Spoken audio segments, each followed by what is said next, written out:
સોરઠની સંતભૂમિ એટલે ગરવા ગિરનારની ગોદમાં સમાયેલ નરસૈયાની નગરી જૂનાગઢ.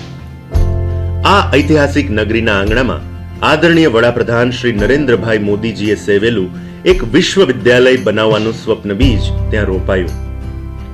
16 સપ્ટેમ્બર 2015ના રોજ યુનિવર્સિટીના નામકરણની તકતી સ્થપાતા સોરઠના ગીર સોમનાથ, પોરબંદર, જૂનાગઢ અને દેવભૂમિ દ્વારકા એમ 4 જિલ્લાના 150 થી વધુ કોલેજો યુનિવર્સિટી પરિવારમાં જોડાતા સોરઠમાં શિક્ષણનો નવો પરચમ લહેરાયો.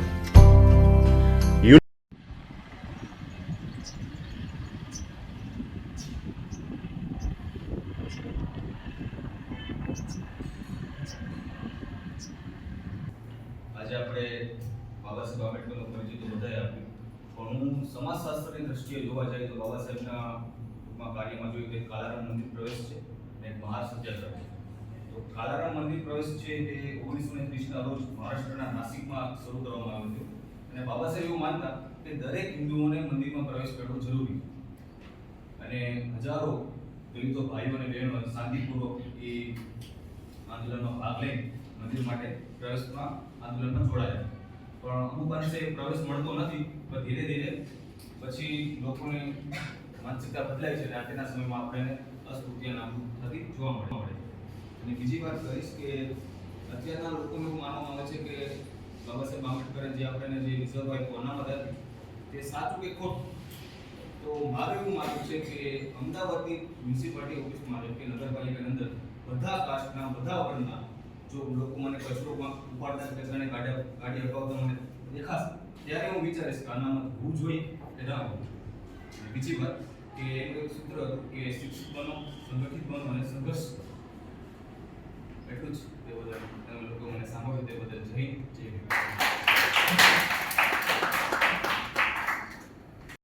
અત્રે ઉપસ્થિત ધારાસર, પરાસર, ગુજરાતસર, એજની સ્કોલર અને કાજલને અને મારી સાથે અભ્યાસ કરતા મારા ભાઈ.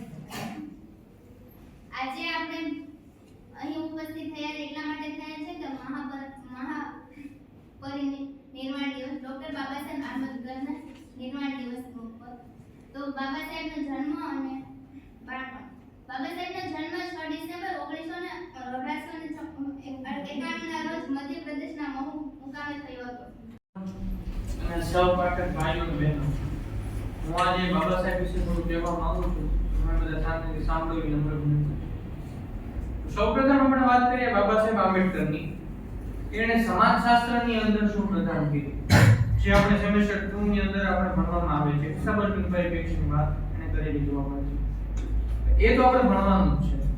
એના સિવાય સમાજની અંદર જીવન એણે એવું કેવું કામ કર્યું આપણે જોઈએ કે મહાપરિનિર્વાણ દિવસ એ તો વહી ગયા, પરંતુ એને જે કામ કર્યું ને કામ વર્તમાન સમયમાં હયાત છે, કાર્ય જીવે છે.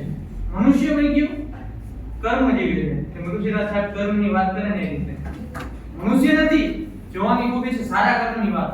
કર્મ છે. તમે કે ભાઈ એવું થોડી હોય, હવે કર્મ તો કરી ગયા, હવે તો લખી દીધું તે જે ટાઈમે બરોબર હતું, હવે એવું કાંઈ છે નહીં. પરંતુ 27/11/2025 ના રોજ એવી ઘટના બને છે મહારાષ્ટ્રની અંદર કે બે વ્યક્તિઓ હોય છે, પ્રેમ સંબંધની અંદર જોડાયેલા હોય છે અને એ છોકરીના ઘરના જે છે એ છોકરાને મારી નાખે. એ છોકરી બહાર આવીને એનું આવેદન આપે છે કે ભાઈ આનું કારણ શું? તો માત્ર ને માત્ર એક જ કારણ હતું કે ભાઈ એ જ્ઞાતિનો છે અને અમે બી જ્ઞાતિના છે. તો વિચારો, જો આ વ્યક્તિ એના એ અનુભવોને બંધારણની અંદર ન લાવે તો શું આપણે આજે આ દિવસે ઉજવતા હોત? એનું કારણ છે એને આપણને વિચારવાની દિશા આપી. હું એવું કહું છું કે એને આપણને વિચારવાની દિશા આપી. આપણે એ ટાઈમની અંદર હોત ને તો આપણા મગજ ઉપર એવા વિચારો હતા કે આપણે એ સ્થિતિને ખરાબ જ નહોતા કરતા. કારણ કે કોઈ વ્યક્તિ થોડી બીજાના આયુષ્યમાં રાજી હોય ન જોઈએ, પરંતુ એને આપણને શીખ્યું કે આ જે થાય છે ખોટું થાય છે, ખરાબ થાય છે. આપણને એક અલગ વિચારની દિશા આપી. એટલા માટે આપણે આજે આ વ્યક્તિની જાણ કરીએ છીએ. નહીંતર અને આપણે વર્તમાન સમયની અંદર પણ ઘણા લોકો જ્ઞાતિના વાળામાં મૂકી દઈએ છે. જેમ ઋષિરાજ સાહેબે આપણને કીધું કે કોઈ પણ મહાન વ્યક્તિ હોય ને કોઈ જ્ઞાતિનો હોતો જ નથી, એ તો જનહિત માણસોનો હોય છે. આમ બાબા સાહેબ આંબેડકરે બધા માણસો હોય બંધારણની સમક્ષ દેશની અંદર કોઈ પણ માણસને એક હરોળમાં લાવીને એને ઉભા રાખી દીધા કે બંધારણ અને કાયદાની સમક્ષ બધા વ્યક્તિ સમાન છે, કોઈ ઊંચો નથી, કોઈ નિમ્ન જ્ઞાતિનો નથી, કોઈ પણ પ્રકારનો કોઈ ભેદભાવ કરી શકતો નથી. સ્ત્રીઓના મુક્તિદાતા તરીકે આપણે એને ઓળખીએ છીએ. સ્ત્રીઓ માટે એણે એટલું કાર્ય કર્યું. આમ એણે ખુદ તો આ દુનિયાને છોડી દીધી, પરંતુ કાર્ય એવું કર્યું કે કાર્ય આપણું અત્યારે જીવિત છે, અને કાર્ય જીવિત છે એનું સબૂત આપણે બીજા દિવસ જોઈને એ સબૂતોમાંથી સબૂત છે. અસ્તુ. પરિનિર્વાણ દિવસ શું છે ને એના વિશે થોડું કહેવા માંગી કે દર વર્ષે 6 ડિસેમ્બરના દિવસે ડોક્ટર બાબા સાહેબ આંબેડકરને આપણે શ્રદ્ધાંજલિ અને સન્માન આપવા માટે આ દિવસ ઉજવીએ છીએ. ડોક્ટર ભીમરાવ રામજી આંબેડકર, જેમને આપણે બધા ડોક્ટર બાબા સાહેબ આંબેડકરના નામે ઓળખીએ છીએ. ડોક્ટર બાબા સાહેબ આંબેડકરને સંવિધાનના જનક તરીકે કહેવામાં આવે છે, જે આપણે ઓલી બેને વાત કરી કે 6 ડિસેમ્બર 1956 માં તેમનું નિધન થયું હતું, અને 6 ડિસેમ્બરના દિવસે આપણે તેમને શ્રદ્ધાંજલિ અને પુણ્યતિથિ રૂપે આપણે મહાપરિનિર્વાણ દિવસ ઉજવવામાં આવે છે. તો કે આ મહાપરિનિર્વાણ દિવસ છે શું? તો કે પરિનિર્વાણનો અર્થ થાય મૃત્યુ પશ્ચાત નિર્વાણ. નિર્વાણ એટલે કે આપણે ઋષિરાજ સરે કીધું એમ કે મોક્ષ. પરિનિર્વાણ બૌદ્ધ ધર્મના અનેક પ્રમુખ સિદ્ધાંતો અને લક્ષ્યોમાંનું એક છે. આ પ્રમાણે જે વ્યક્તિ નિર્વાણ કરે છે તે સાંસારિક મોહ, માયા, ઈચ્છા અને જીવનની પીડામાંથી મુક્ત રહે છે. સાથે જ તે જીવન ચક્રથી પણ મુક્ત રહે છે. પણ નિર્વાણ પામવું એટલું સરળ નથી હોતું.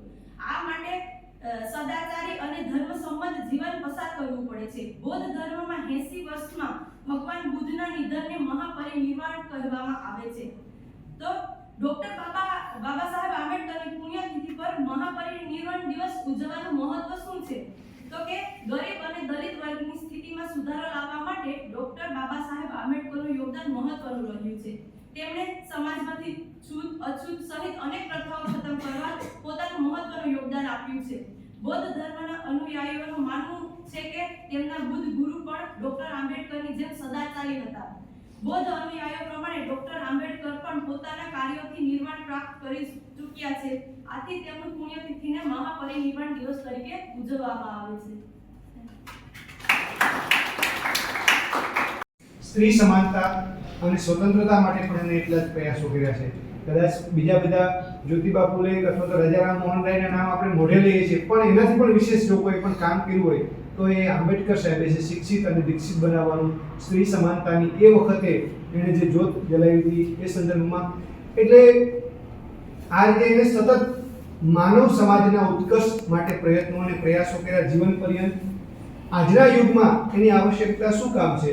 તો કે આજે ખરેખર આપણે બધા નસીબદાર છે કે સ્વતંત્રતા અને સમાનતાના મૂલ્યો લોકશાહીના રાષ્ટ્રમાં જીવીએ છીએ, અને આપણી પાસે સોશિયલ મીડિયાનો એવડો મોટો વ્યાપ અને વિસ્તાર છે. આજ સવારે પણ હું જોતો હતો તો લગભગ બધા જ મીડિયાની એટલે સ્ટેટસની અંદર અથવા તો લોકોએ આંબેડકર સાહેબને વિનમ્ર શ્રદ્ધાંજલિ અથવા તેના સંદર્ભમાં એના સ્ટેટસ અપડેટ કર્યા છે. ત્યાં માત્ર ને માત્ર એક દિવસ કે એક સ્ટેટસ અપડેટ કરવા પૂરતી ન રહેવી જોઈએ. આપણા જીવનમાં એના મૂલ્યો અને આદર્શો ને ચરિતાર્થ કરવાનો પ્રયત્ન અને પ્રયાસ કરવો જોઈએ કે ખરેખર આંબેડકર સાહેબે શું કીધું હતું, શેના માટે એને સંઘર્ષ કર્યો હતો, અને આપણે એમાં એને સંઘર્ષને કઈ રીતે મૂલવીએ છીએ. એટલે એ સંદર્ભમાં આજે આપણે ત્રિવિધ કાર્યક્રમ કરવાના છે. એક તમે એના ઉપરની વિડીયો ક્લિપ પણ જોવાના છો. સાથે જ દરેક વિદ્યાર્થીઓ મેં કીધું ને અભિનંદન એટલા માટે આપ્યા કે દાદાએ મને કાલે વાત કરી કે સાહેબ બધા જ વિદ્યાર્થીઓ આંબેડકર સાહેબ ઉપર પોતાના વિચારો રજૂ કરવાના છે. તો સારું છે. એના માટે કમસે કમ આપણે આ બોલવાનું છે, એના માટે વાંચ્યું છે તો આંબેડકર સાહેબના વિચારો આપણા સુધી પહોંચ્યા, આપણે એનાથી વાકેફ થયા. કદાચ કેટલું બોલાય ને કેવું બોલાય મહત્વનું નથી, પણ એના સંદર્ભમાં આપણે એનું વાંચન કર્યું તો એના વિચારો કે એના અભિપ્રાયોથી આપણે પરિચિત તો થયા છે ને કે આંબેડકર સાહેબે સમાજ માટે એટલું કર્યું. મૂળ આપણે નબળાઈએ છે કે સમય બદલાય એટલે સંસ્કૃતિ કહેવત છે કાલ વિબધી તદરસમ. સમય જાય ને એટલે એમાંથી બધો રસ સૂચાઈ જાય.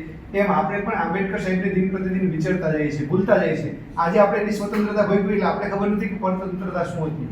એ તો આપણે આગળની પેઢીને ખબર છે કે અસ્પૃશ્યતા શું હતી, ગામમાંથી તમે પાણી ન પી શકો, જાહેર માર્ગ ઉપરથી નીકળી ન શકો, અને આ કોઈ નબળા વર્ગ પૂરતું નહીં, સમાજના મોટા ભાગનો વર્ગ આનો શોષિત હતો અને એવા સમયે એમાંથી એને મુક્ત કરાવવા માટેના પ્રયત્નો અને પ્રયાસ કર્યા અને આજે હું અને તમે બધા સ્વતંત્ર રીતે શ્વાસ લઈ શકીએ છીએ એ માત્ર ને માત્ર એને આભારી છે. ત્યારે એમના આ નિર્વાણ દિવસ નિમિત્તે હું એને નતમસ્તક વંદન કરું છું, ખરા અર્થની શ્રદ્ધાંજલિ અર્પણ કરું છું અને મારી વિચારો તો આંબેડકરજીનો મહાપરિનિર્વાણ દિવસ.